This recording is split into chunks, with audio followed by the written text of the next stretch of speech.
our Minister Sunil Handunetti, Secretary to the Ministry, and the government officials and the heads of various institutions which has been established to support the industries of Sri Lanka, and especially the Footwear and Leather Association, who has come together for the 15th year in presenting their capabilities and making awareness to both local and international community. And one of the key things I realized, we Sri Lanka has a very small market. And I always tell there is no local market now. It's always a global market. So wherever you produce, you have to be competitive, you have to be cost competitive, and you have to be quality conscious and customer focused. So the mindset of the local manufacturers now has to move that our biggest opportunity is out there. How can we penetrate other markets? But the beauty of this organization, in this small market in Sri Lanka, all the competing brands are together. That's very interesting. You don't see it many places. All these brands behind me, they are competing among each other. But for the cause of the industry, cause of the nation, they have come together. So that's amazing to see. And as the chairman requested, and as we all know, Sri Lanka for the last 30 years or 40 years didn't have a manufacturing oriented policies or economic plans.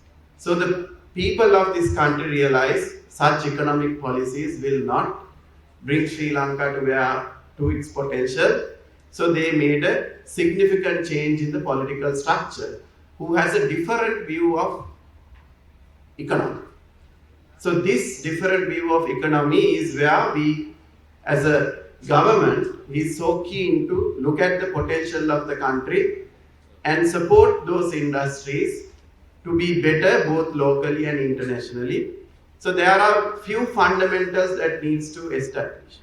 What are the thriving industries that we are going to support, and how do we support? As the chairman said, we all know we are in a global economy, so trade barriers with tariff is not the way to go forward. There are enough non-tariff barriers globally used by most of the countries to ensure that there's a fair playing field for everyone.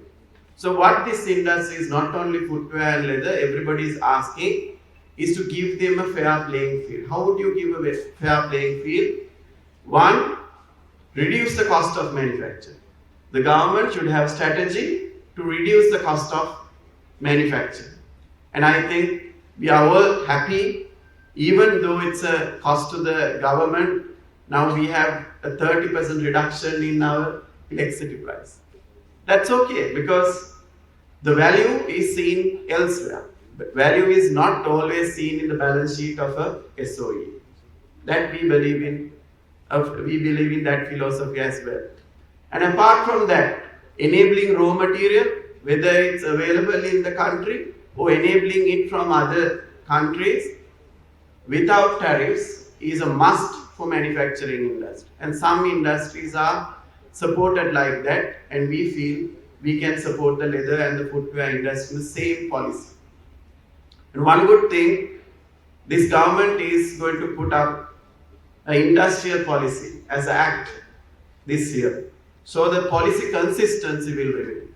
So that you don't have to worry about the government, you have to worry about your product going forward. So there will be policy consistency, and there will be support on raw material, and we will establish enough guardrails to ensure that low quality products and dumping won't happen in Sri Lanka going forward. The anti-dumping policy will be brought in very shortly in this year. And we have worked, the ministry has worked tirelessly with you all on the tariff policy, and I am happy to say that will also be implemented this year.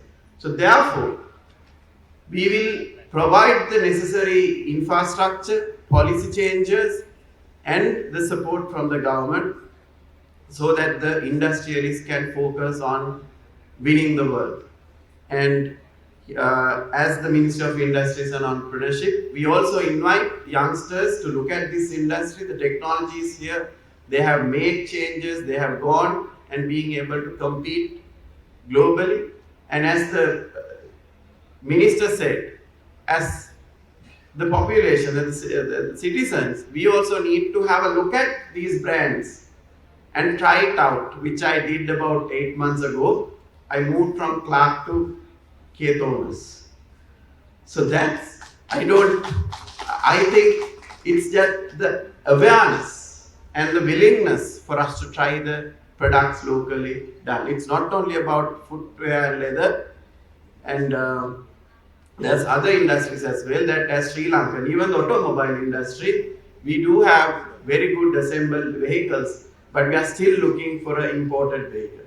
So there should be a mind shift change as well. So collectively we can go forward. The citizens, the industry, government. For the first time in the history, we all have a one vision, and let's strive for that, and let's target that 36 billion, and let's Sri Lanka proud within next few years. Thank you very much.